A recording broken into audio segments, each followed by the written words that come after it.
You're listening to the ESO Network, your station for all things geek. Hello and welcome to episode 285 of the Rusted Robot Podcast for Sunday, March the 29th, 2020. My name is Optimus Prime. Hello, I am C-3PO Human Cyborg Relations. I am Locutus of Borg. Resistance is futile. You're like a machine underneath, right? But sort of alive outside? I'm a cybernetic organism, living tissue over a metal endoskeleton. You're not quite, human, are you? No, sir.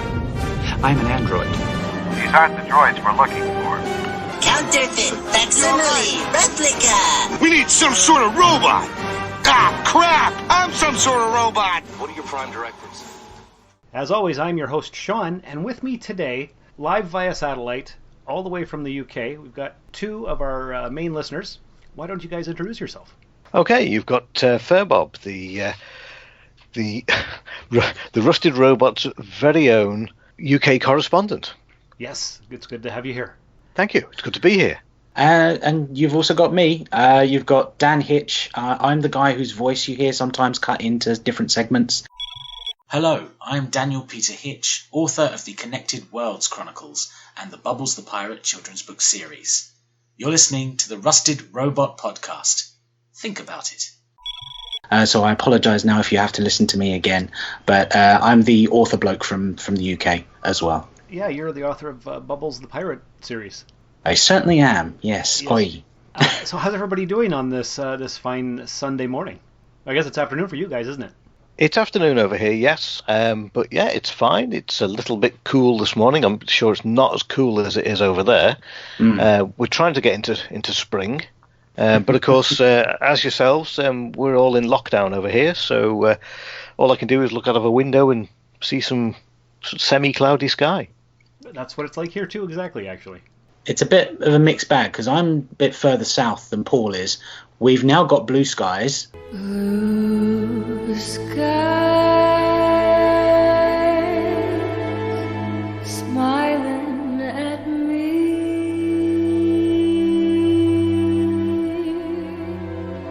Nothing but blue skies. Do I see? Just thinking of something we've got to talk about later. Blue skies at the moment, but now we've just had hailstones about an hour ago, and then we had torrential rain an hour before that. So it's not really making up its mind what kind of day it wants to be. It's all the seasons all in one. Yeah. It's, just proving the point that the UK just never makes up its mind. So does that mean that we have actually fast-forwarded through to winter now, and we're getting rid of 2020? And we're moving now into 2021. The weather's doing a montage. Where's the Rocky music? All right, so you guys, you're two of my main British buddies, as I say. One of these days I'm going to get a plane ticket whenever we're allowed to fly again, and I'm going to come and see you two. That would be awesome. Yes, it's been many years in the making. How close do you guys live to each other? You're a bit further south of London, aren't you? So you're probably, Dan, so you're probably, about 260, 270 miles south of here? Yeah, about that. Yeah, I mean, I think last time we went up to Birmingham, which I think is the closest city to you, Paul? Birmingham? Manchester would be close. Manchester, okay. The last time I went up there, it took me a good 4 hours of commuting, but that's with the hour that it takes just to cross London. So you could probably get there in about 3 hours. Oh, okay. Yeah. I mean, a good run down. If I was to drive, a good run down to sort of the Surrey area, which is the bottom of London, would take about 4.5 hours. Train-wise, probably be about the same. So yeah, but there were sort of ideas of me getting down there, and in fact, at the end of the year, Darren, I think we were thinking about meeting up at some point. Yes, doing a London meetup, going to any pub, which hopefully will be open at that point, and drink our sorrows away. Yes, that's right, because we've got it's the Oh, which one is it? Destination Star Trek London? Well, apparently, yeah. I think that's the one that might be going ahead at the moment. I know Germany's looking to cancel and move to October, where it was going to be during the summer. I don't know if London's going to be affected yet, but that's the fingers crossed. Hopefully, going to be my birthday present. If my wife is listening, birthday present. But other than that, yeah, hopefully, yeah. Because we've got Robert Reyes coming over, haven't we? He's so you tell me, yeah. Yes, he's going to be over there. He's the guy who likes Sub Rosa. That's right, and loves red sweaters. So he was due to come over. So I thought, well, I could definitely get down there and meet up with him. And I thought, well, I know Dan's only not too far away from there, so closer than I am. And then he said he was going as well. So I thought, well, I'm not actually going, but I could go down there and just meet up with people on the off chance that they would, be free and available in the evening or something. So. Absolutely. Sounds like a good idea. And we have to meet with James from London from the Battle Bridge podcast. Of course. That's true. And do we know where Mike or Jarek lives? Oh, he's now is it Nottingham or Northampton? I can never remember. I think it's Nottingham. Is that close? So that's about halfway between here and London and a little further east than where we are, so the other side of the country. But it's a bit more remote. It's off the beaten track. But it's doable. Oh, yeah, I suppose. All right. We're going to have a great big trip, and we're going to all take a week off, and we're just going to have live on-location podcasts in the UK. I think that'd be awesome. That's right. Sounds good to me. Okay, so should we talk about some geek stuff? Go ahead. That's what we're here for. Yes. Question for you guys. Been watching Shaun of the Dead, and they are always going to the Winchester pub to hide until it all blows over. Is there an actual Winchester pub? Do you want to answer that one first, Bill? I'd have to Google that, I think. I don't know. I haven't really. I've only seen Have I seen Shaun of the Dead? You must have. I might have done. I think I might have seen it once, but it was a long time ago. It's not a film that I'm that au fait with. There are many Winchester pubs, I am sure. What one the actual Winchester is based on, I'm not entirely sure.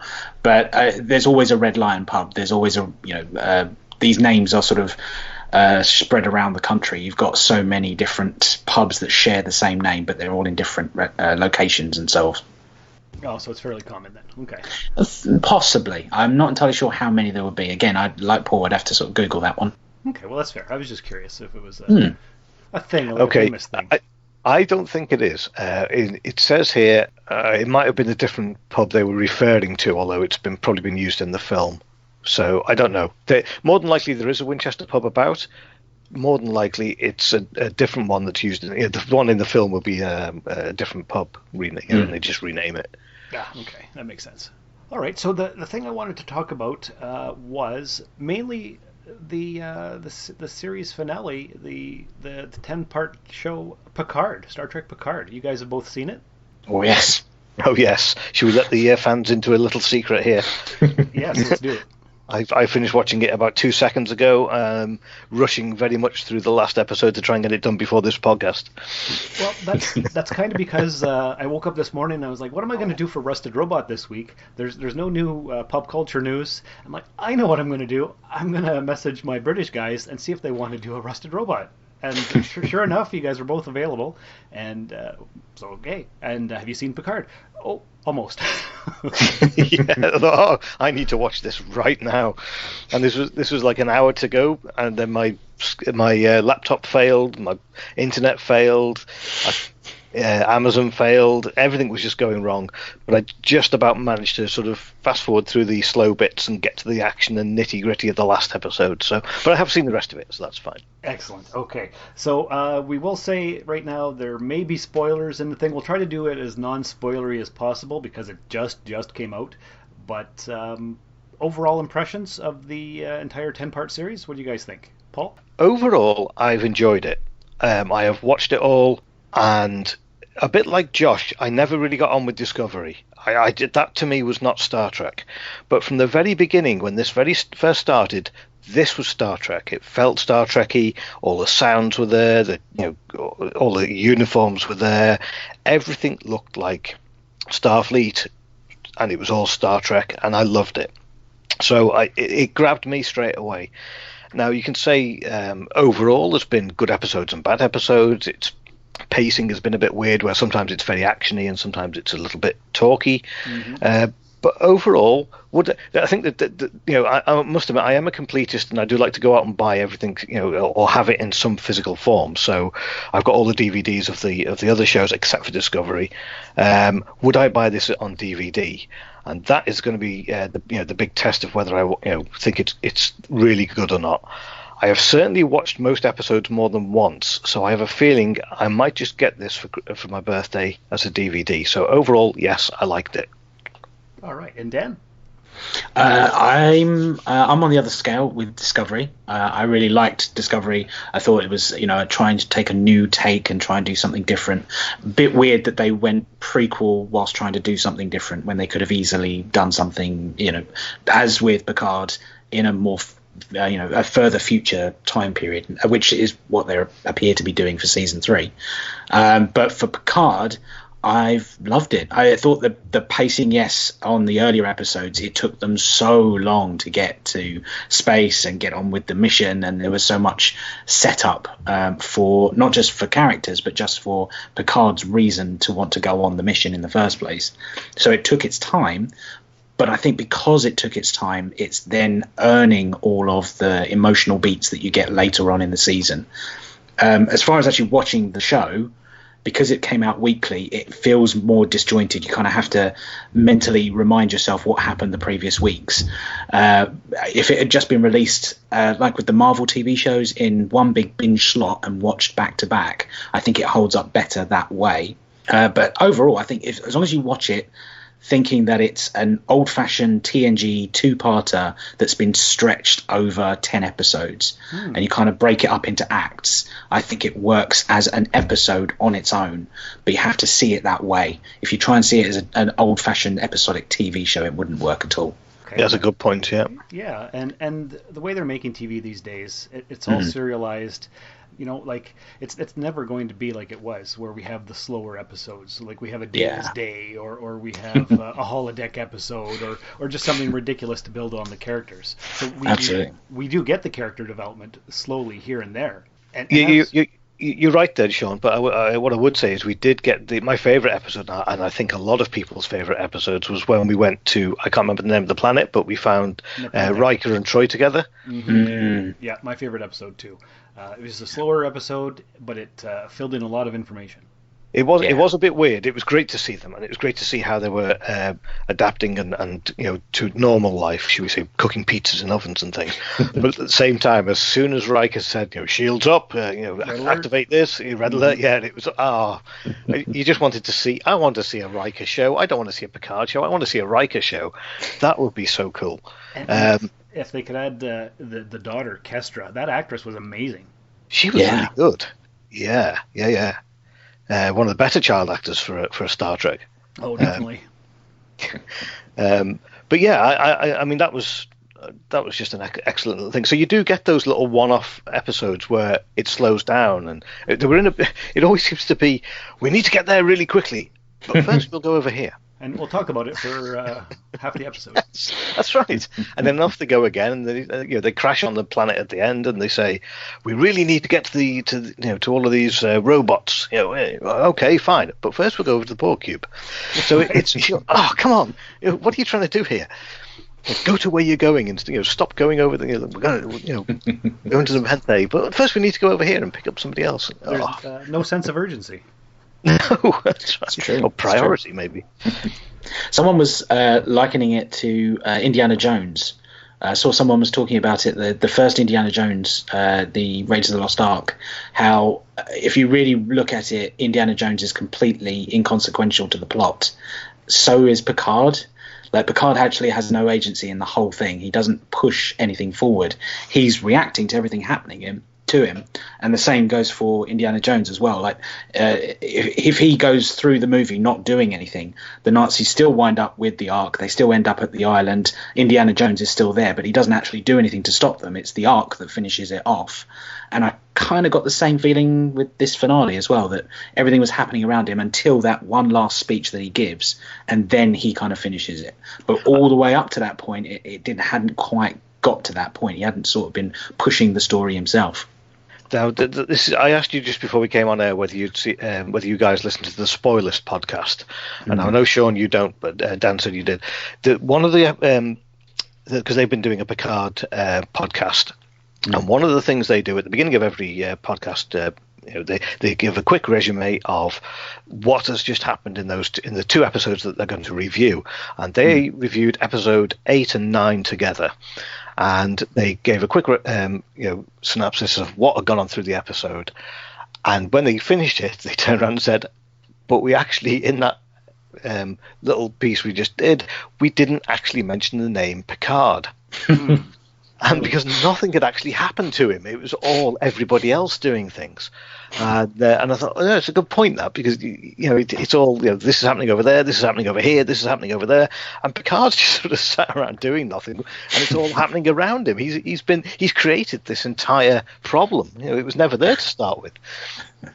Well, I think I need to rewatch the series from its beginning to its end, with that in mind, realizing that Picard is actually not even essential to the story. Okay, that's a new way to frame this thing.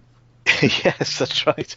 It was very much like an old 1970s TV show over here. This is purely for the older people who are listening to this show, the older UK watchers of this, listeners to the show. In Blake 7 was similar to Doctor Who. It came out around sort of like early 70s, mid 70s, yes, what it would be. And it's called Blake 7 because there were 7 people who were escaped convicts, and one of them was called Blake, in which at the end of the first or second season he disappeared. So that meant there were 6 of them, and none of them were called Blake. And it went on for another couple of seasons after that, and you think, well, hang on a minute. At what point is this actually Blake 7? And it's very much with like Picard. You sit there thinking, why is this called Picard again? Where is he? Well, Patrick Stewart was in the writing room, so what if he was, thinking, oh, these Americans, they won't know that show. Maybe if I pitch them Blake 7, then they won't actually realise, and they'll think, oh, I'm a genius, it's fantastic. Yeah. Well, perhaps he was writing it and thinking, you know what, I'm in my 80s now, I could just do a couple of episodes off. Picard takes a nap. Oh, wow, that was the 6th time, Patrick. What? I mean, it's an action beat. It doesn't really work. Sorry. It's brilliant writing.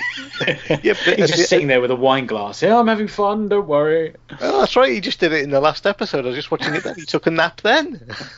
Come on. Oh, it's all getting... all the action is about to happen. I'll just go on over here. Nobody will see me. You want me to make a speech now? Yes, go for it. Go. And go, Patrick. That about sums it up. Oh, boy. Okay, before we start talking more about it, let's insert a promo for another podcast here on the ESO network right here. Do you know you could take the DragonCon Report with you wherever you go? Heck, we are even now up on Alexa. Hey, Alexa, play the DragonCon podcast up on iHeartRadio. Playing the DragonCon Report from iHeartRadio. Playing the latest episode, the 2020 DragonCon Report Episode 2. Howdy, everyone, and welcome to the second episode of the 2020 DragonCon Report. Now, how cool is that? Remember, the DragonCon Report can be found wherever you find podcasts. See you at the show in September. And what do you guys think about that? Wasn't that awesome? Brilliant. Best promo. Best ever. Fantastic. Okay. I'm definitely going to go listen to that. All the episodes, right? Oh, yeah. I mean, I've always wanted to know about, how to stuff a tiger. Yeah, I think it's great. Yeah, it's awesome. Thanks, Shawn. Okay. All right. So we'll talk about the last episode in more detail. I was very disappointed in Josh because he stopped after episode 7 or 3. I guess was it 3? 7. Oh, I don't know. Doesn't he usually give it the 5 episode? Yes. Watch? Yes, but he can only watch it at work apparently, and he's been super busy. So he's missed 7 episodes. He's only seen 3. He needs to continue. I think this will be because him and me seem to be similar in our likes and dislikes about Star Trek, and in the sense that he didn't like Discovery, and I understand why. I totally get it. I think he would be better with this one. I think this is more... I mean, I'm not saying he's going to enjoy every single second of it, and certainly not every single episode, but it's worth watching. It is more Star Trek. It is more along his lines of what he would like. Yeah, I think he'd probably get to the end of it and go, oh, I didn't like it because of this, that, and the other. That's just Josh. But I think he needs to see the whole lot, and I think he would be able to give a better opinion of it if you watch all of them. I agree with you. That's why I was thinking about changing the name of Rusted Robot Podcast to Stuff Josh Hates. Wow, that is an infinite number of podcast episodes right there. Right? I mean, that's job security, really, if anything. Just pop it on. Just that segment, beginning of the episode, there we go. That's right, because he's very contrary to my opinion. That's why we have such a great dynamic. Exactly. And of course, we haven't been able to podcast the last little bit because we're all on lockdown. Does he? Oh, because he doesn't. I was going to say, doesn't he have a computer and some sort of recording medium? He might. I'm not actually sure what he has, because I usually just go over to his place and we record on his kitchen table. But I haven't had to take out any vaping sounds for the last couple of weeks, so that's all right. It does make it sound like you're in Darth Vader's bathroom. It's quite fun. Yes. A little bit of ambiance. Okay, so what should we talk about now? More about the main episode 10? Listen, yeah, one thing. I've got a nickname for Soji. Okay. That is right up. I mean, this is all to do with robots, isn't it? Of course. I mean, they are basically they're not robots. They're humanoid androids, whatever you want to call them. Skin jobs. Skin jobs, yeah. How about Soji the sex robot? Okay, I like it. She's beautiful, so that works. Well, and the Romulan guy was banging her left, right, and centre in the early episode. So can you blame the guy? That's true.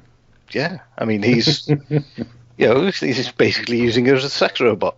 Yeah, pretty much like Cherry 2000 all over again. Exactly. So is this Star Trek predicting the future yet again? That's what it does. Yeah, I mean, it's got all these things that we're using now, like mobile phones, communicators, and all this type of thing. Scanners and all that. It's talking into computers, and now sex robots. I think they're pretty much on point there. Next step, space orchids. It's all the way. That's always. it. I want the magic wand that all you have to do is think about stuff and it fixes it. But that was a great little callback to When the Bow Breaks from TNG. The tool that you imagine it and it will create whatever you want. The artist tool that they used to have. Do you remember that one? Oh wow, yes. The hidden planet and they kidnapped the children. Yeah, yeah, that one. Yeah. I always wanted that tool. That when I was a kid and I watched the episode, I always wanted that. Like it'd be so much easier to go to school and just imagine what needs to be done as my homework, and it's just done. I just hand it in. Perfect. Whittling away there with a bit of wood, like that the kid was doing. Yeah. And now the androids are bringing it back. So fantastic. Oh, so there has been a precedent. So it's not magic.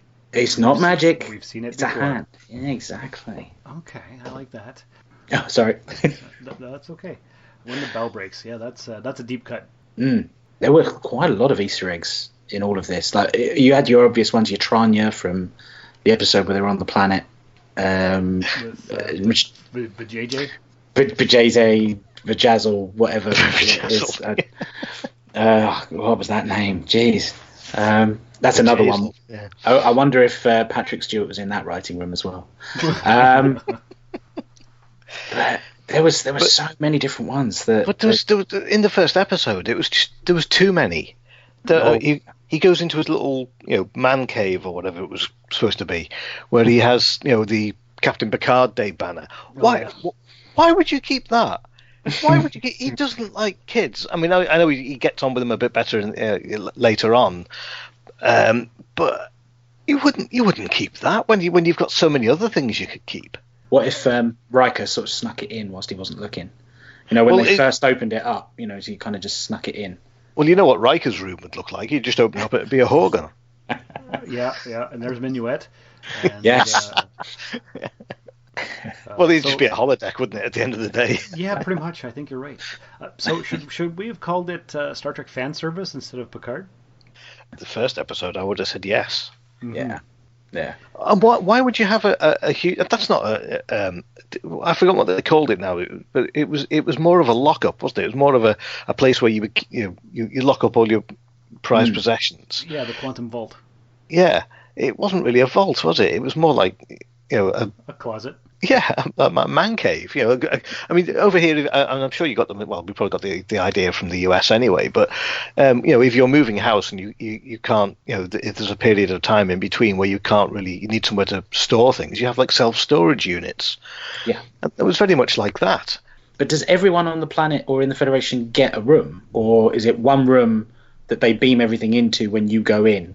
It would be better off if it was just a room full of holodecks. Yeah. And you could recreate what what your things were, and then you could close them down, and it would just be left with a really small room. It could even be the size of a very small bedroom, 6 foot by 6 foot or 10 foot by 10 foot. Once you go in, it could be any size you like because it's a holodeck. And then everybody could have one. It was just an excuse to see a bunch of stuff.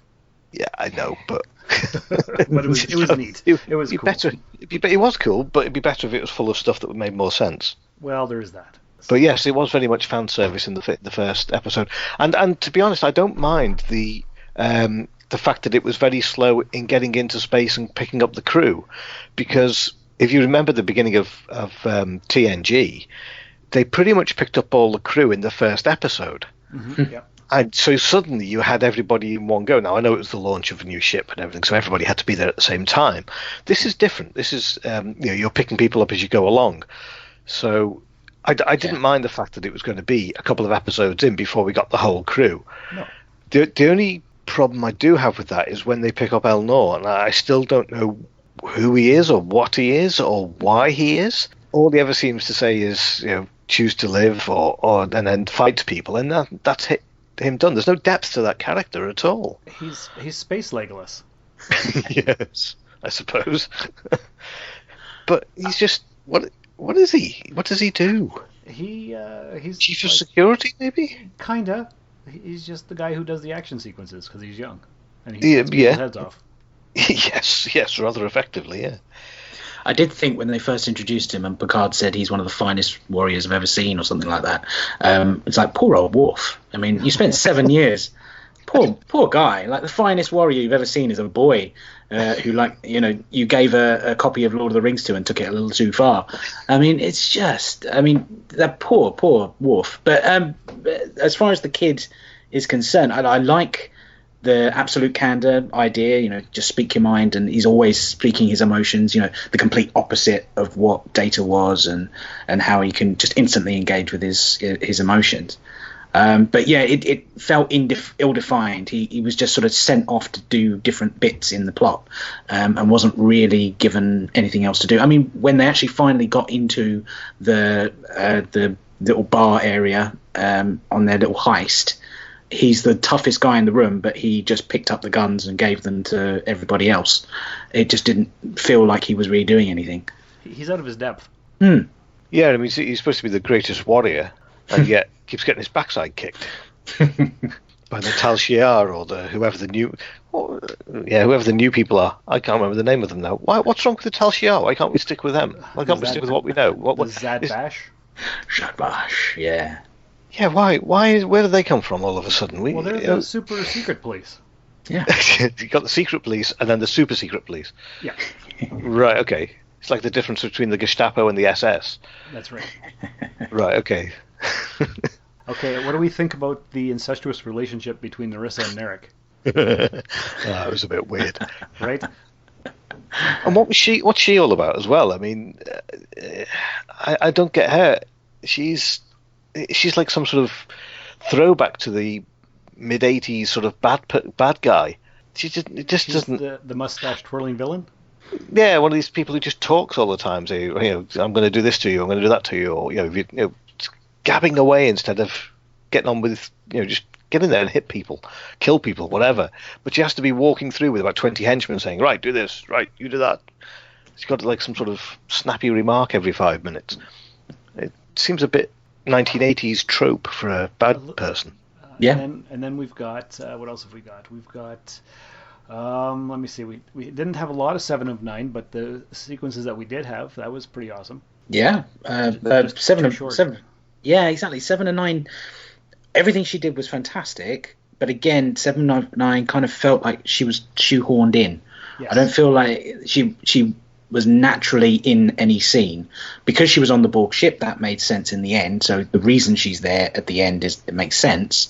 But it didn't feel like there was any reason to have her earlier in the show other than to set up she's in the universe, she's got to then save Elnor, and then be on the ship ready to pilot it and bring it to the planet.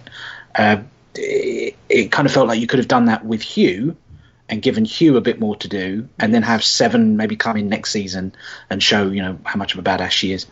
Well, this might be a backdoor pilot. We're going to have maybe Star Trek Rangers with her in the lead. That could work. And then we're going to have Star Trek Pike, and then we're going to have Star Trek Nepenthe.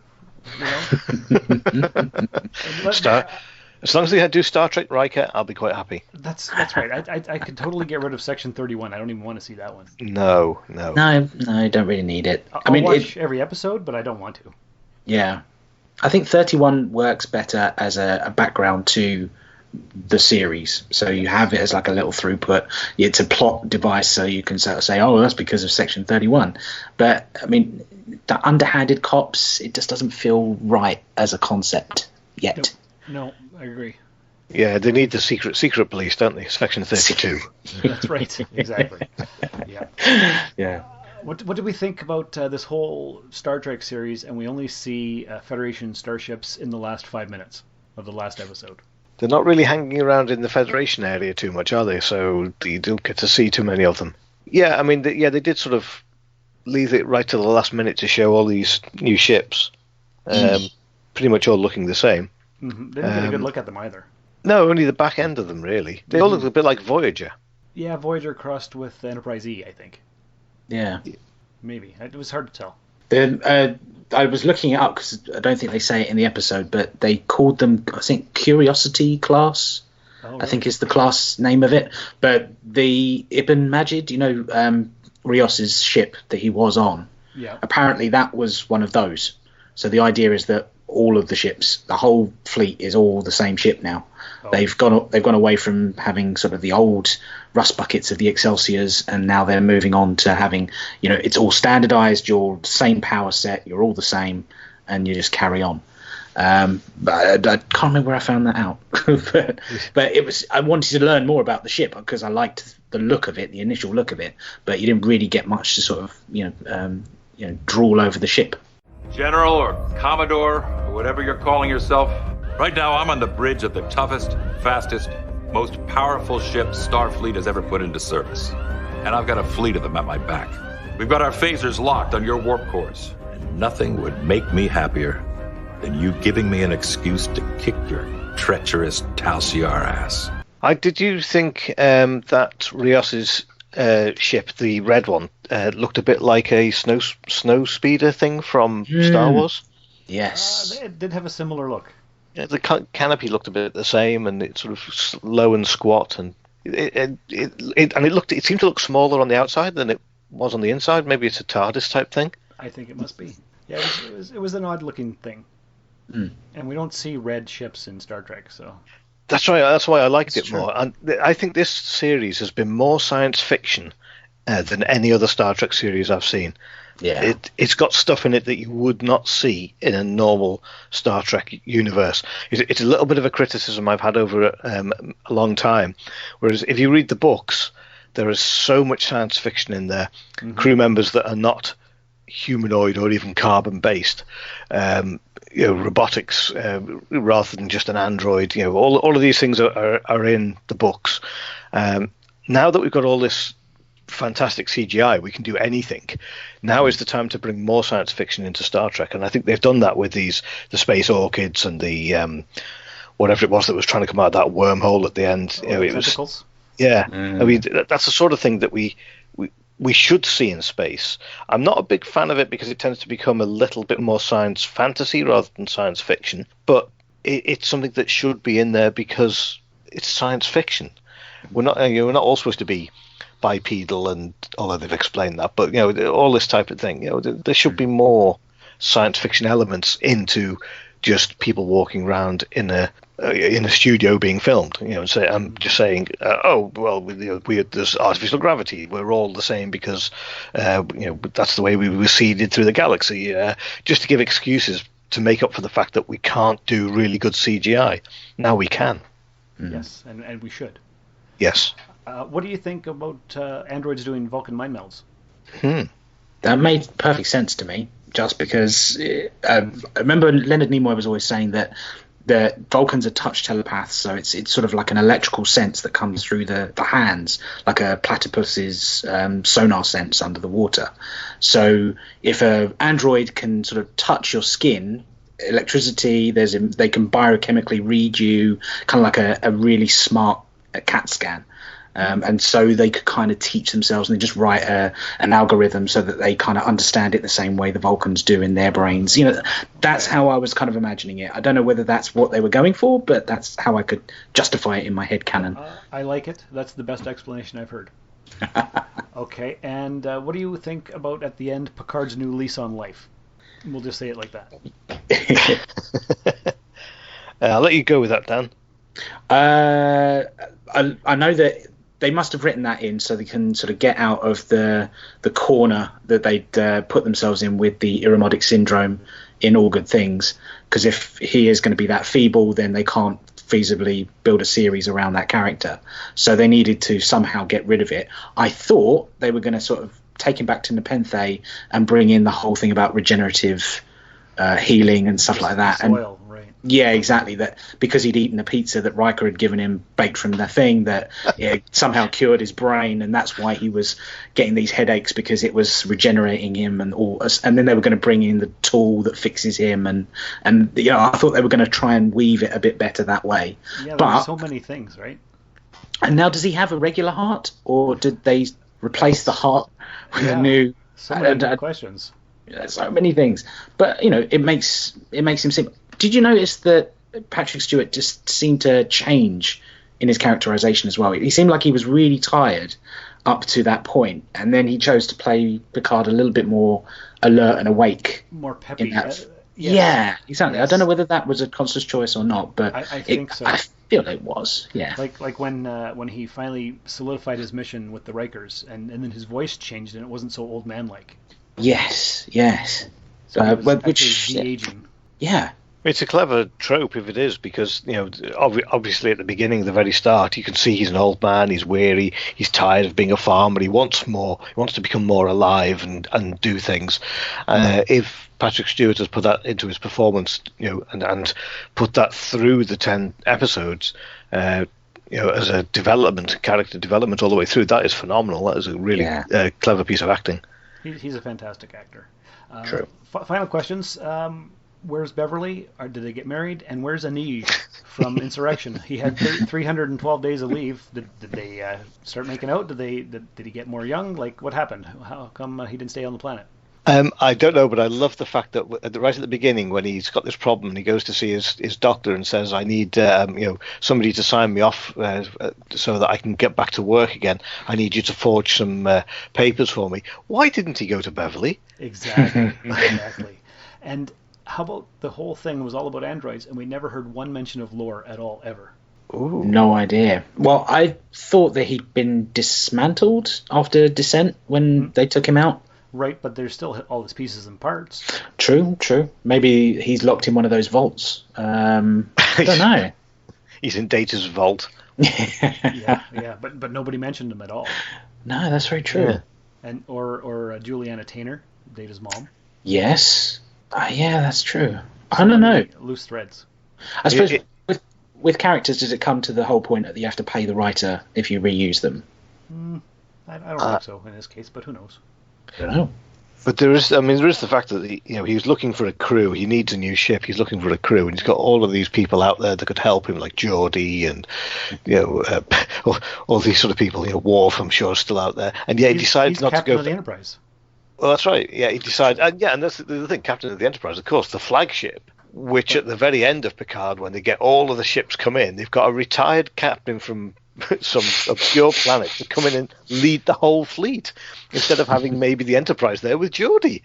And there's another opening. I mean, it's just so obvious that they didn't want to pay any of these actors, or couldn't afford them, or they just didn't, or they weren't asked, or whatever.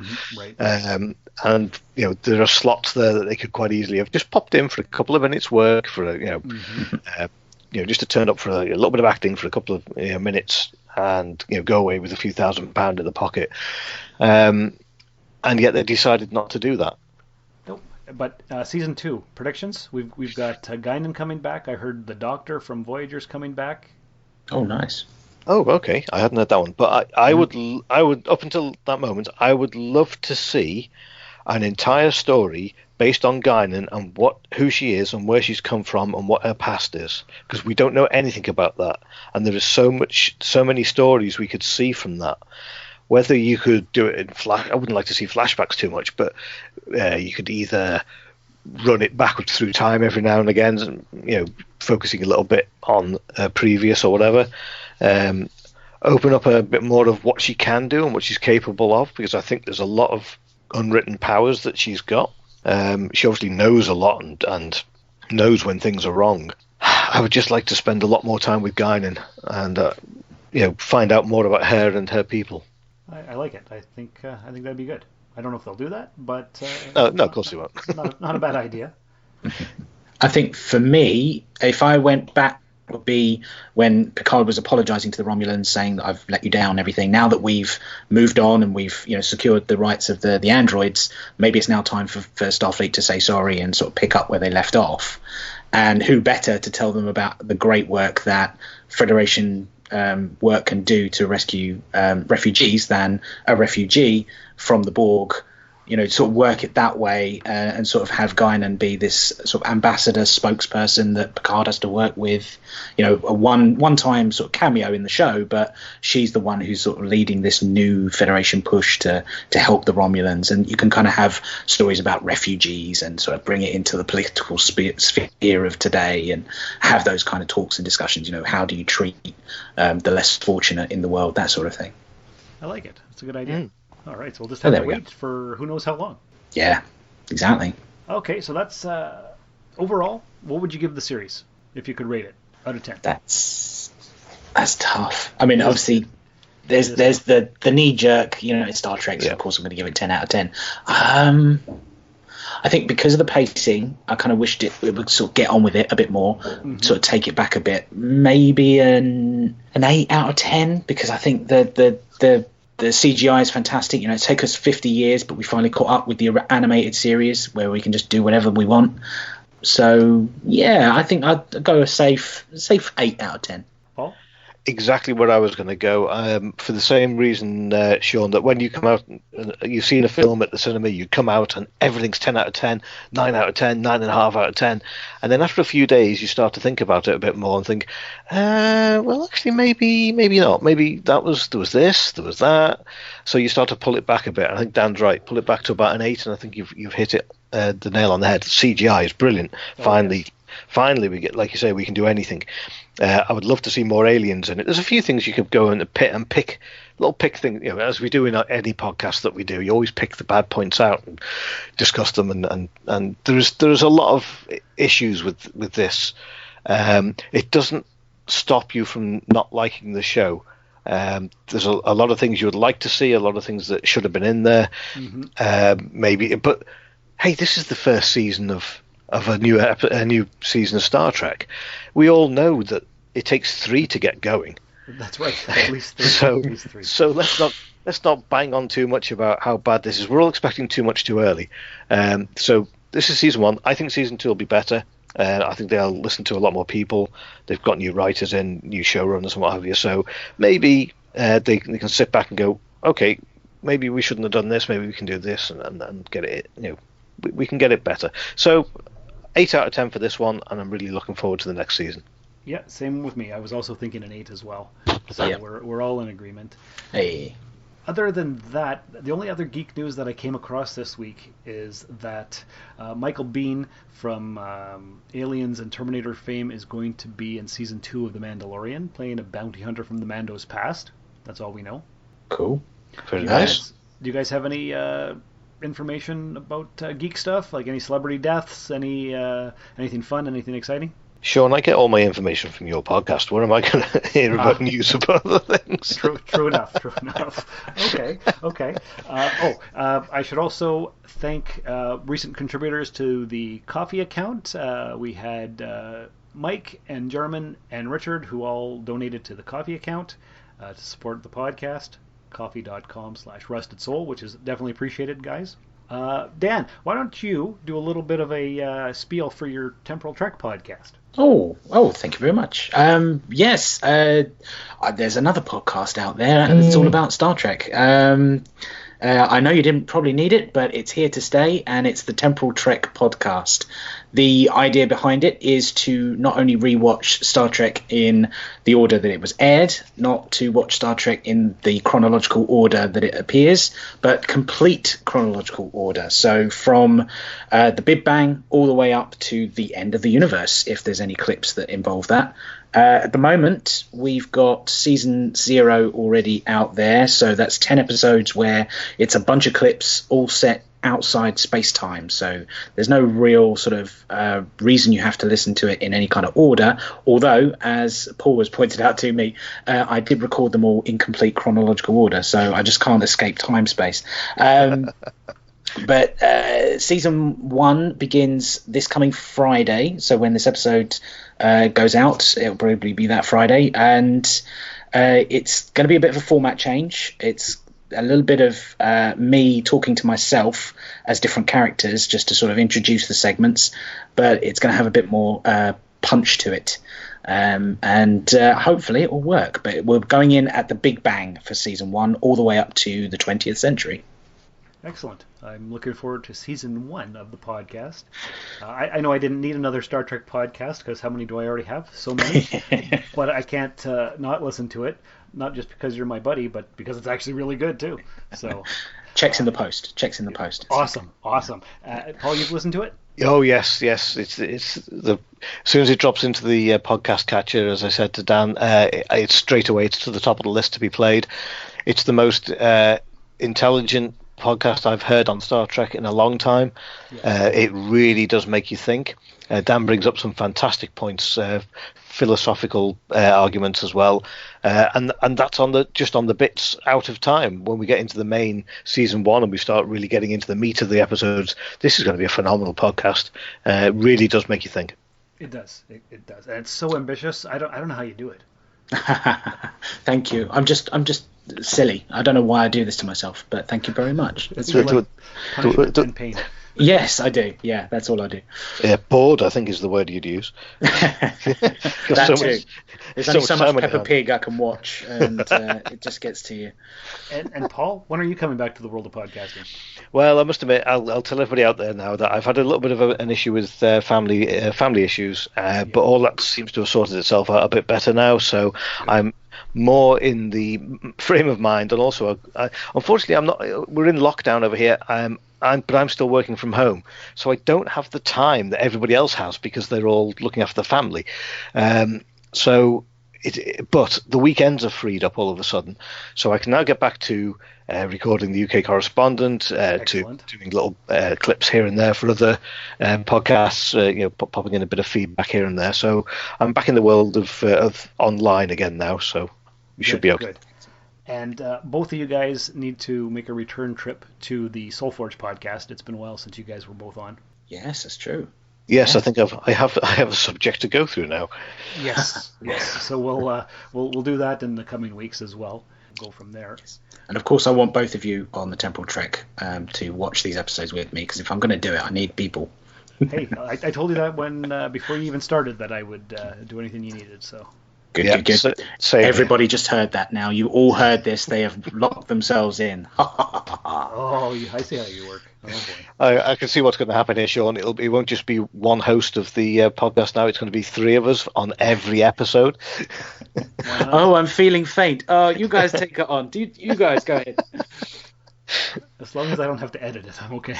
I think what Dan's going to do is he's going to give us a script, and suddenly we'll see less and less of him. He'll be writing himself out and having, I have to go for the holiday now. Just call me Blake. You're my Blakes too. That's it. Perfect. All right. So, guys, thanks for coming on board this week's Soulforge podcast. It's definitely appreciated. It's fun. We've talked a lot about Star Trek, which I don't get to do very often. Did you just say Soulforge podcast? Did I? Yes. See what happens when you run so many different podcasts? You don't even know where you are anymore. It's subliminal messaging, isn't it? Every now and again, he just throws one in to make people listen to this whole podcast.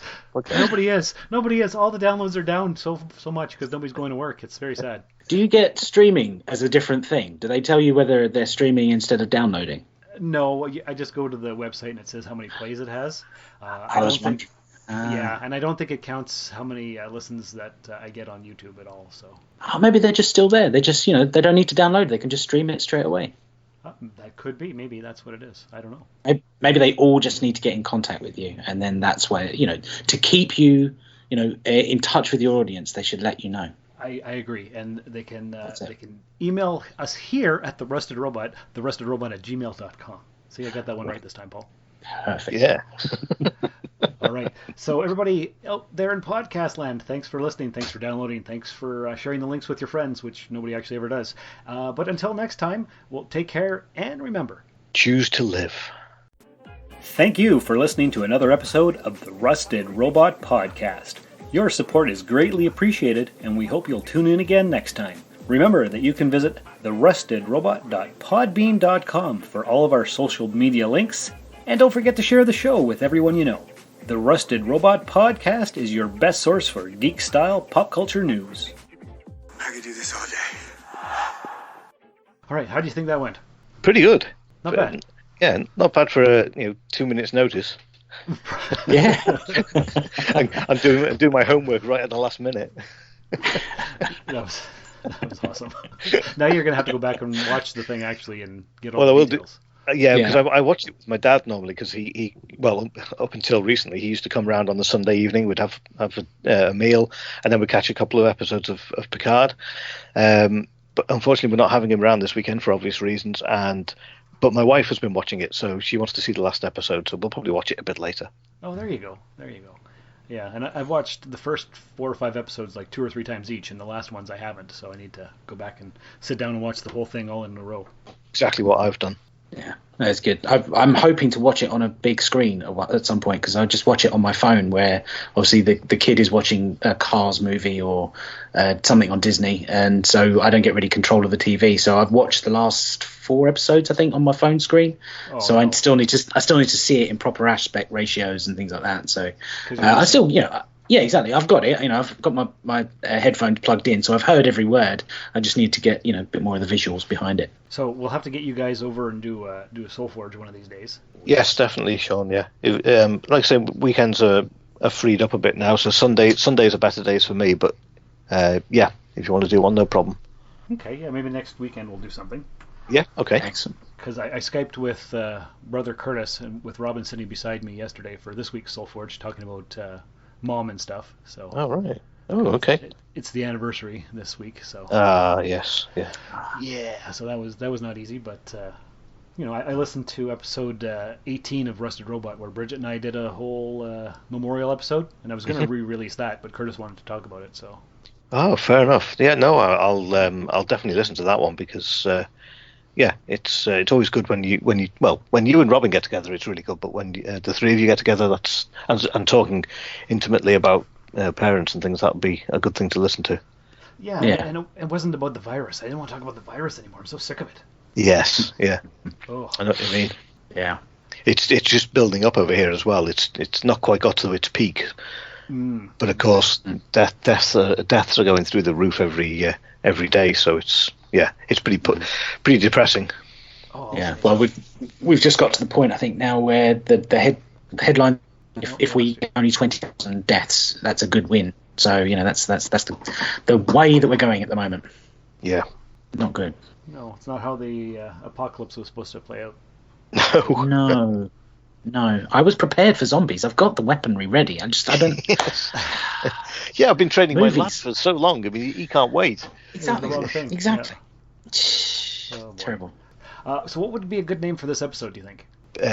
Picking up Picard. Picking up Picard? Picking up Picard. I can't really think of anything else. Yeah, just thinking. Or Soji the sex robot. Oh, there you go. Which is more in keeping with the Rusted Robot podcast title. Yes. But how about Picard's sex robots? Yes. Picard and the Sex Robots. Something like that. I'll figure it out. Yeah. How did you guess my old punk band name? That's amazing. I've been following your career for a long time. It's Picard and the Sex Robots. Those are the days. You've got to keep this in this podcast. That's a good idea. I'll do that. Put it in after the titles or something. Yes, it'll be after the end credits. Yeah. So that we can wash our hands of any feedback on that one. Yes, this is why we chose the title. We had this little laugh. Don't worry. Yeah, great. I think that'll work. This has been a broadcast of the ESO Network. Be part of the crew and help support our shows by donating to our ESO Patreon or by shopping through Amazon.com or the TeePublic store, which can all be found at www.esonetwork.com. The ESO Network, your station for all things geek.